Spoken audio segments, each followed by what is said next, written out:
Hi అండి, welcome to Sandhya kitchen. ఇవాళ వచ్చేసి ఇంట్లో ఉన్న కొన్ని డ్రై ఫ్రూట్స్తో ఇలాగ లడ్డు అయితే చేసుకుందాము. ముందుగా గ్యాస్ ఆన్ చేసుకొని ఒక కడాయి పెట్టుకొని ఇందులోకి 1 స్పూన్ దాకా నెయ్యి వేసుకుందాము. నెయ్యి వేసుకొని నెయ్యి కాస్త కరిగిన తర్వాత 1 కప్పు ఇలాగా చిన్న కప్పు తీసుకున్నాను. ఈ కప్పుతో బాదం పప్పు, ఇదే కప్పుతో జీడిపప్పు వేసుకొని కొద్దిగా వేయించుకుందాము. మనం ఇలాగ డ్రై ఫ్రూట్స్తో పిల్లలు చదువుకునే పిల్లలైతే వాళ్ళకి కానీ ఎగ్జామ్స్ టైంలో ఉన్నప్పుడు కానీ ఇలా లడ్డు పెట్టామంటే మంచిదండి, మంచిగా గుర్తుంటాయి కూడా పిల్లలకి. ఇలా గుమ్మడి గింజలు 1 కప్పు వేసుకొని కొద్దిగా వేయించుకుందాము. గుమ్మడి గింజలు ఎప్పుడైనా సరే పిల్లలకి మంచిదండి, మంచి జ్ఞాపక శక్తిని పెంచుతుంది. ఇలా గుమ్మడి గింజలు కూడా కొంచెం వేయించుకున్నాము కదా.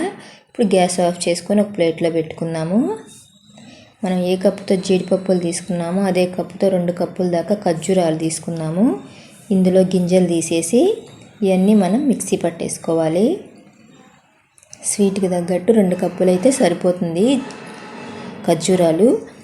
ఇప్పుడు మిక్సీ పట్టుకున్న తర్వాత పక్కన పెట్టేసుకొని మళ్ళీ గ్యాస్ ఆన్ చేసుకొని అదే కడాయిలో 1 స్పూన్ నెయ్యి వేసుకొని మనం మిక్సీ పట్టిన ఖర్జూర పేస్ట్ ఉంది కదా, ఇందులోకి వేసుకుందాము. కొంచెం పచ్చివాసన పోయేలాగా వేయించుకోవాలి, మరీ ఎక్కువగా వేయించుకోవాల్సిన అవసరం లేదు. నెయ్యిలో కొంచెం వేయించుకుందాము. ఇదంతా బాగా కలిపేసుకోవాలి. ఇది కొంచెం వేగిన తర్వాత 1/2 స్పూను గసగసాలు వేసుకున్నాము. గసగసాలు వేసుకొని ఇదంతా కలిపేసుకొని గ్యాస్ ఆఫ్ చేసుకోవాలి. ఇలా గ్యాస్ ఆఫ్ చేసుకున్న వెంటనే గ్యాస్ ఆఫ్ చేసుకున్న తర్వాత ఇప్పుడు మనం జీడిపప్పు ఇవన్నీ ఉన్నాయి కదా, ఇవి మెత్తగా కాకుండా కొంచెం బరకగా మిక్సీ పట్టుకోవాలి. ఇదిగోనండి, ఇలా మిక్సీ పట్టేసుకొని ఇందులోకి వేసుకున్నాము.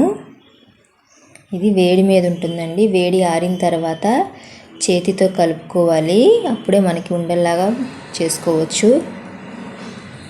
కాస్త ఆరిన తర్వాత చూపిస్తున్నాను. ఇలాగా ఎగ్జామ్స్ టైంలో పెట్టండి, పిల్లలకి మంచిగా గుర్తుండిపోతాయి చదివినవి కూడా. ఇలాగా ఉండల్లాగా చేసుకున్నాము. చూసారు కదా, ఇంట్లో ఉన్న వాటితోనే ఇలాగ డ్రై ఫ్రూట్స్ లాగా లడ్డూలాగా చేసి పెట్టండి.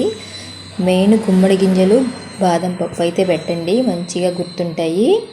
అంతేనండి. ఈ వీడియో కనుక మీకు నచ్చినట్టయితే లైక్ చేయండి, షేర్ చేయండి, కామెంట్ చేయండి, సబ్స్క్రైబ్ చేయటం మాత్రం మర్చిపోకండి.